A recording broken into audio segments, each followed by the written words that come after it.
Well, I'm sitting here waiting on a new loan assignment, which I suspect I'm probably not going to get tonight.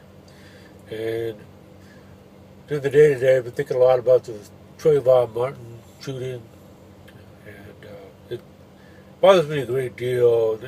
And the latest news reports are a little bit disturbing. Um, the stuff about Trayvon Martin might possibly have had been smoking pot in school, checking his criminal records, seeing what his criminal records was. Um, George Zimmerman he's very sorry for what he did, you know, and, and all the reports about that it's really going to be hard for law enforcement and prosecutors to prosecute George Zimmerman because of the stand your ground laws, and Martin may have possibly assaulted Zimmerman. Well, I got news for the mainstream media: CBS, CNN, Fox, ABC. There is no fucking shades of gray in this case. The problem with the stand your ground law is that only the killer gets to speak, tell his story. The victim is silent. So in fact, in the purvey of that law, there are no real victims. And because there's no real victim, there's no real crime. Nobody can be prosecuted. The Trayvon Martin shooting demonstrates the fundamental flaw in that law. Trayvon Martin wasn't breaking into somebody's house. He wasn't vandalizing somebody's property. He wasn't bullying some kid. He wasn't running down the street with somebody's purse in their hand. He was a teenage boy walking on sidewalks, eating Skittles, drinking iced tea, talking to his girlfriend on his cell phone with a hoodie over his head to protect himself from the rain. George Zimmerman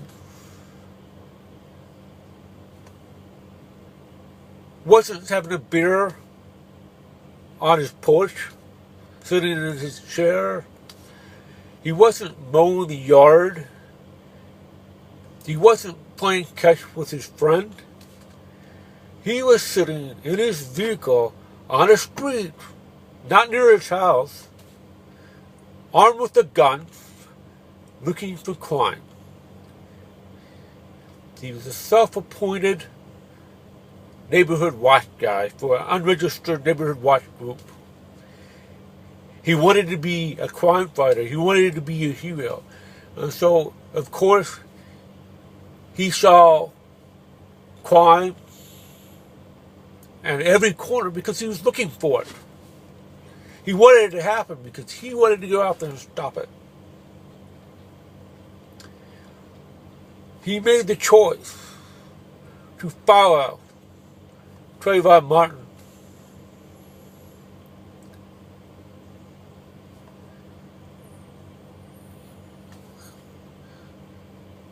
Armed with a gun. He had no reason to suspect Trayvon Martin. Trayvon wasn't doing anything wrong. The only obligation that George Zimmerman, the only legal right he had, was to report it to the police. He had no legal authority to be following Trayvon Martin. He had no legal authority to be stopping him. It wasn't his job. He had no training. He clearly didn't have good judgment. And he disregarded the 911 dispatch when it told him to stop. Don't follow him. He broke every rule in the neighborhood watch guide.